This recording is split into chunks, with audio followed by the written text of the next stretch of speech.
catching feelings, baby. You get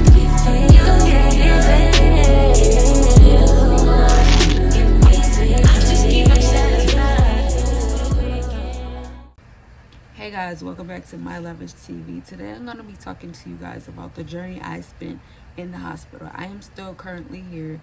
I'm recording this video from my room right now, but I just wanted to come on here and tell you guys that this isn't easy, because you just wake up every day not knowing if it's going to happen, not knowing whether they're going to call for you to get a heart offer. This was really hard for me, so I had to find ways on how to make this an easier journey for me. So I've been in here going on 5 months. They told me on the phone when I asked how long will I have to stay, they told me it shouldn't be no longer than 2 months. Yeah, I feel like I got tricked. So I wake up every day and it's just hard. Some days are easier, some days are hard. Some days I don't know what to do with myself. Some days I'm happily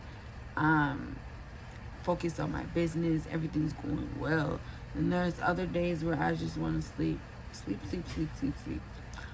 So I bought this microphone because I wanted to shoot more videos. I wanted my videos to have a more professional look, and it's very much giving.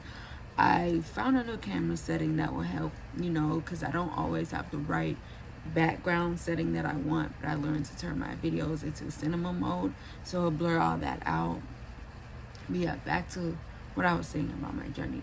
So the first couple weeks here, I had so much anxiety. I was just in tears, and I would take my anger out on my boyfriend at the time.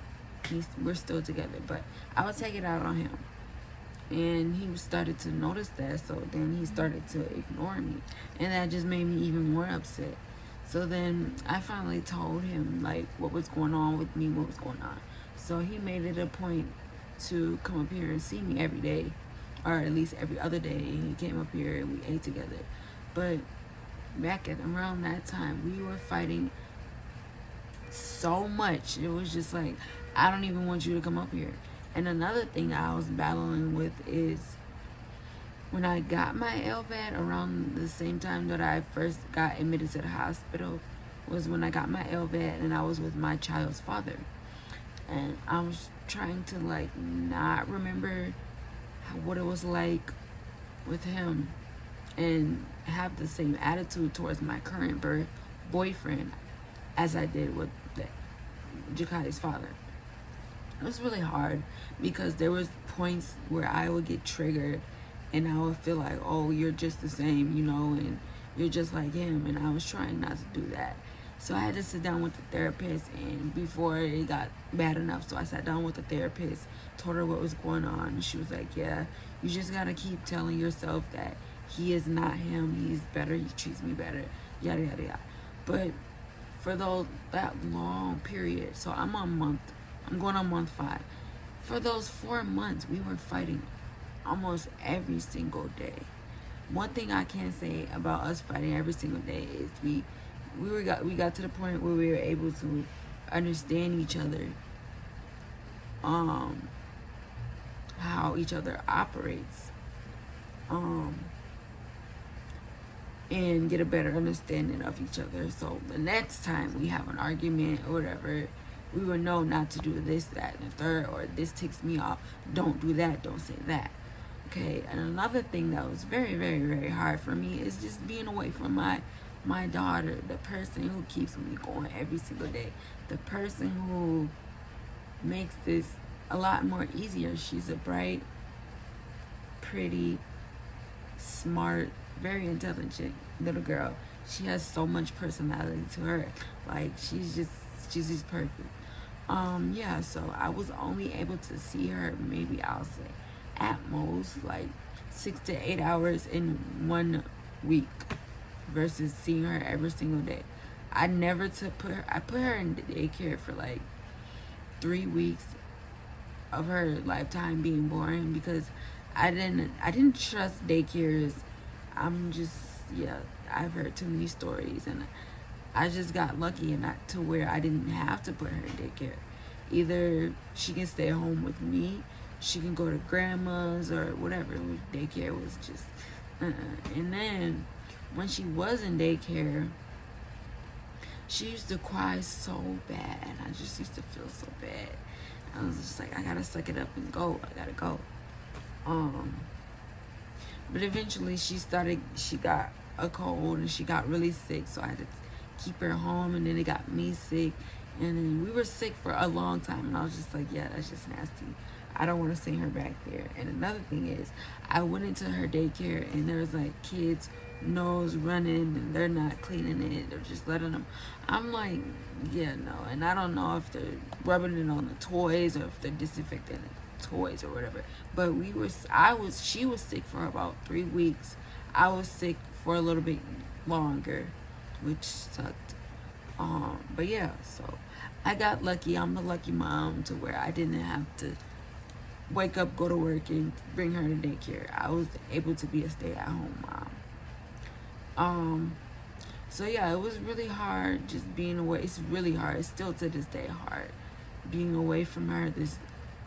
Going from every day, all day, to 6 to 8 hours in a week. 1 week broke my heart. And I used to think in the back of my mind, because she stopped wanting to call me on the phone, I used to think like, did she think I gave her away? Like, why does she not want to talk to me on the phone? But when she would come up here and see me in person, she's, Mom, just so happy to see me. So I just didn't understand, like, why doesn't she want to talk to me on the phone? But I had a lot of people tell me that maybe she's just at the stage where she's interested in doing her own thing. And I was like, okay, that's understandable. I guess I get it, but not really, because it's like, no, you're supposed to always miss Mom. You're supposed to always want to talk to Mom. You know, whatever.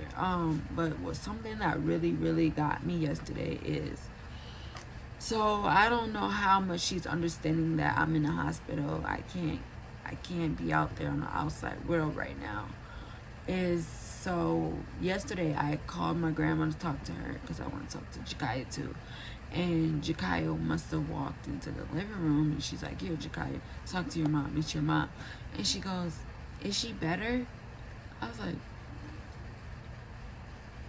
oh my gosh. She's like, is she better? And my grandma was like, why don't you, talk to her on the phone and see for yourself. So she got on the phone. She's like, Mom, are you better? And I'm just like, yeah, Jakaya, I'm fine. I'm just still waiting for my heart. And she goes, oh. So in the back of my mind, I'm just wondering, like, does she get it? Or, like, yeah, so. Then she was like, I'm going to call you on my iPad. And I was like, aw. So she does miss me. So she called me on her iPad. We talked for a little bit. I told her to show me her new dress because Grandma bought her some new dresses. Jakaya loves dresses. So she showed me her new dress. We talked for a little bit. Then she goes, Mom, I'm going to call you back. I'm like, okay, fine. So, yeah, yesterday it was a little emotional for me, and I just don't know why. And then this morning, I was having a rough morning. You wouldn't be able to tell from the outside looking in, but in the inside, internally, I was having a hard time. I kind of decided to go and ramble on how I feel. So this is what this video was about. Just me rambling about the day, about my journey. Next video, I'm going to start counting the days. So you'll know how many days I've been here. But as of right now, this is it. Thanks for watching. Thanks for tuning in. Don't forget to hit that like and subscribe button.